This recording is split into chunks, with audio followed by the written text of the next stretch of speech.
Maio é o mês do enfrentamento e do combate ao abuso e à exploração sexual de crianças e adolescentes. E a realidade do nosso país é uma das piores do mundo. O Brasil é o segundo no ranking mundial de ocorrências de exploração sexual infantil. Na América Latina, o país é o mais violento contra crianças.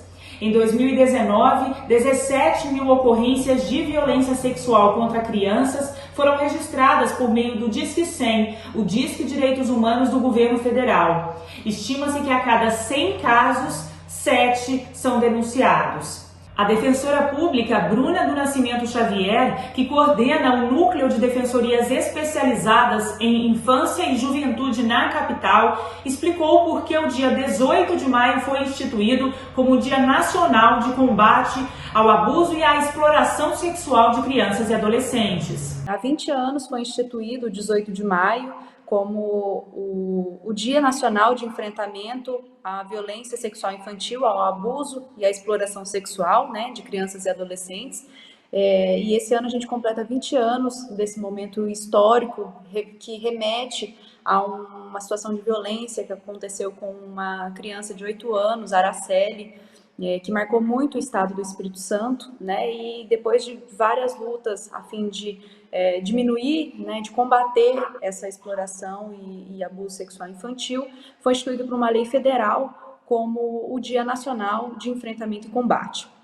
Bom, segundo dados da Unicef, cerca de 250 mil crianças no Brasil por ano sofrem algum tipo de violência sexual, e o dado ainda é muito mais preocupante em razão de 90% dessas crianças serem vítimas no próprio contexto familiar, em geral de algum parente, amigo próximo, que frequenta a casa dessas crianças e adolescentes. Então, nesse contexto de pandemia, considerando ainda o fechamento das escolas, suspensão das aulas, que é uma importante porta de entrada nessas denúncias, a preocupação do sistema de garantias, do sistema protetivo, que a Defensoria Pública faz parte, junto do Conselho Tutelar, do Juizado da Infância, das delegacias especializadas de direitos da criança e adolescente, é a grande cifra negra, né? O que seria cifra negra? Essas denúncias que não chegam até o sistema de proteção, né? E diante do isolamento social e da permanência dessas crianças em casa, possivelmente junto desses agressores, é importante que a gente fique atento, nós como sistema de garantias, a família e a sociedade em geral. Então, se você tem vizinhos com crianças, se você tem contato com sobrinhos, com afilhados, com crianças próximas, é importante, ainda que você não tenha filhos, que você sempre fique atento aos comportamentos dessas crianças que podem, de uma certa forma, ainda que às vezes essa denúncia não chegue diretamente, podem ser sinais de uma possível violência, e dentre as violências, uma possível violência sexual. Para a defensora, discutir sexualidade na sala de aula é fundamental quando se trata de enfrentar e combater a prática desses crimes contra crianças e adolescentes. Eu acho essencial, quanto antes, a gente conversar, né, com as nossas crianças e nossos adolescentes sobre o corpo de cada um e sobre a sexualidade. Às vezes nos perguntam qual é a melhor idade da gente começar a falar sobre sexualidade em relação às crianças. E aí eu respondo que a partir do momento que essas crianças possam ser vítimas de algum tipo de abuso. E os abusos realmente não têm idade, não têm classe social. Então é importantíssimo que a gente converse sobre isso, que as crianças e que os adultos, na verdade que os adultos retirem esse tabu de falar sobre sexualidade. As crianças têm que entender que o corpo, ele é um instrumento sensorial, que do mesmo jeito que ele sente frio, ele sente calor, ele sente prazer, né? E o corpo da criança só diz respeito a ela, né? A criança ou adolescente. E o adulto só pode se valer daquele corpo por questões de higienização. Então, a criança tem que saber identificar para que ela possa replicar, né, essa situação, alguma situação de violência para uma pessoa de confiança. E a escola, como sendo uma das principais portas de entrada das denúncias, né? Porque geralmente a professora ou aquele amigo na escola que a criança tem, e o adolescente também tem essa confiança em relatar algum fato, é importante que ali também haja esse ensino e essa conscientização, com certeza, é extremamente importante, e a gente trabalha muito mais do que a repressão, né, com o agressor, com a prevenção e a reparação. E são danos psicológicos, principalmente se a gente falar de primeira infância, que é aquela até os 6 anos de idade, né, que é o momento de formação daquela criança. Os danos causados psicológicos por uma eventual violência sexual, eles são realmente para uma vida toda. Então é importante que a gente sim fale sobre isso, e a escola é um importante meio, um instrumento importante para essa conscientização. O abuso e a exploração são formas de violência sexual contra crianças e adolescentes, e em muitos casos as vítimas são submetidas a ambas as formas. No caso da exploração sexual, um mapeamento mostrou que Goiás é o segundo estado com maior número de pontos críticos nas rodovias federais. Pontos esses em que crianças e adolescentes estão mais vulneráveis à prática do crime de exploração.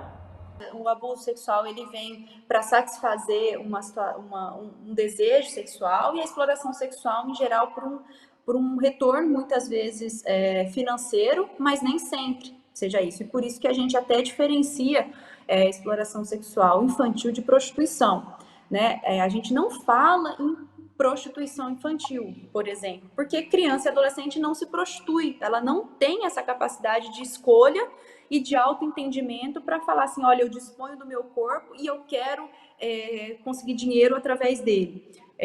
Então, não existe essa prostituição infantil. Na verdade, que toda situação que houver um relacionamento sexual com criança e com adolescente, ela é uma forma de violência, ela é uma forma de exploração. Inclusive, é um crime, e inclusive o Código Penal traz que até os 14 anos, o estupro de vulnerável, independente de violência ou não, ele já configura esse estupro. Né? Até porque a gente não tem essa autodeterminação, são pessoas em situação de desenvolvimento. Então, a gente sempre fala em violência. E a exploração sexual, como você mesmo falou, ela ocorre muitas vezes em alguns pontos principais críticos, por exemplo, rodovias, por exemplo, na parte litorânea do Brasil, a gente tem muitos casos, principalmente em hotéis de luxo, né?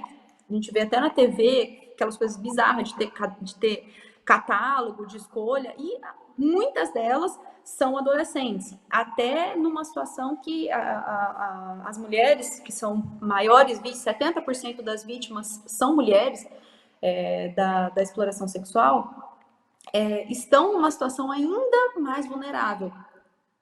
Por quê? A gente leva a questão de gênero também. Né? Às vezes, se a gente pegar um menino, né? Inclusive esse número de 70% de mulheres é até uma questão intrigante, porque hoje, culturalmente, não adianta você falar para os seus filhos, não fale com estranhos, não pegue nada de ninguém. É uma situação muito mais complexa. Para os meninos, por exemplo, um menino de 13 anos que tem um relacionamento sexual com uma mulher de 30, se ele for contar muitas vezes isso para o pai, ou para um amigo, ou para um tio, eles vão achar que aquela criança teve sorte por ter tido relacionamento com uma mulher mais velha. Não entende aquilo como uma exploração sexual.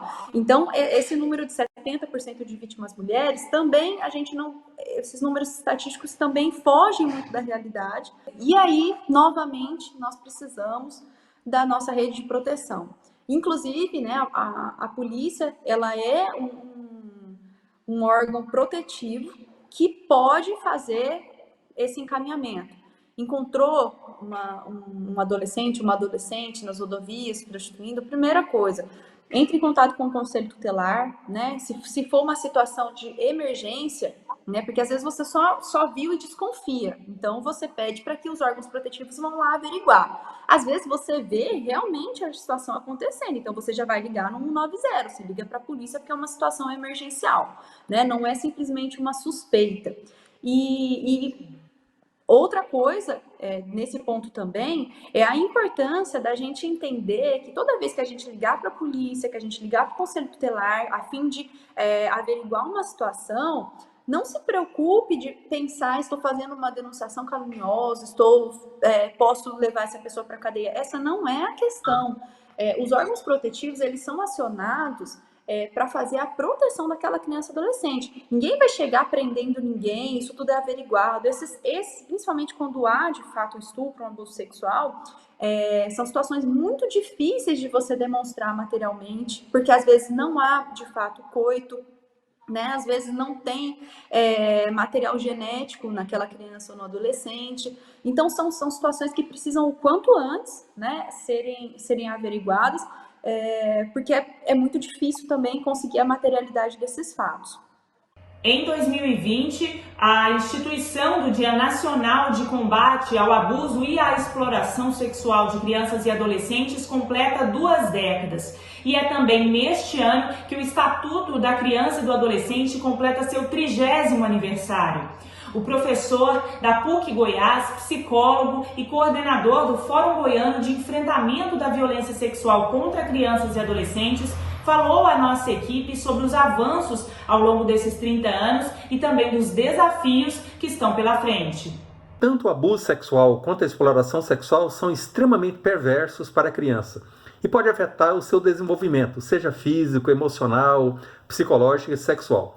Mas com certeza, o abuso sexual nos últimos anos, desde que nós começamos o enfrentamento da violência sexual no Brasil, ele tem chegado de forma mais efetiva para os órgãos de defesa, seja de denúncias para as delegacias de proteção, seja para os conselhos tutelares, quando uma criança, porventura, vai na unidade de saúde para algum tipo de atendimento ou tratamento, e mesmo no dia a dia da escola. Em geral, os professores e as escolas vêm recebendo muita orientação e formação para conseguir entender os sinais, compreender o que porventura esteja ocorrendo com essa criança. E mesmo hoje, a sociedade e até crianças e adolescentes se utilizam muito do Disque 100, que é um número extremamente amigável e qualquer criança, né, qualquer adolescente pode ligar e denunciar. De alguma forma, a rede para atender o abuso sexual está mais organizada, está mais estruturada. Nós temos no campo da assistência, da saúde e da educação uma série de organizações que vem atuando em rede, né, junto com a segurança pública também. Agora, em relação à exploração sexual, como exige uma ida, a chamada busca ativa dessas crianças e adolescentes, em geral as organizações não são muito preparadas. Até porque a compreensão da exploração sexual vem alterando muito nos últimos anos, né? Havia um perfil de criança e adolescente explorada, era explorado em determinados contextos, em determinada situação. Nos últimos anos, com certeza, isso tem se alterado. Então, há necessidade, talvez, de estabelecer estudos e pesquisas para uma compreensão melhor desse fenômeno. Para o enfrentamento à exploração, além da busca ativa, é necessário, né, o que a gente chamava, nos anos 80 e 90, da educação social. Então, tem que ter um movimento de ida em direção a essas crianças e adolescentes. Porque em muitos momentos elas não se consideram vítimas de violência sexual. Elas entendem que o corpo delas, como é um corpo desejado, que o mercado, né, estabelece inclusive um valor, há uma troca aí de favores sexuais por sustento, ou então por alimento, até por presentes, ou por algum bem de consumo. Então, no que diz respeito à exploração sexual, nós entendemos que um dos maiores desafios, além de estabelecer metodologias que busquem entender o que está acontecendo e onde estão as crianças e adolescentes, é combater a impunidade. Nós entendemos que a legislação ela está de bom tamanho, até porque houve uma alteração importante no Código Penal em 2009 e que adequou a legislação, o Código Penal e o Estatuto da Criança a esses novos tempos, com marcos, né, eu diria, mais avançados. O que está ocorrendo e que é necessário é que a gente trabalhe no sentido de reduzir a impunidade.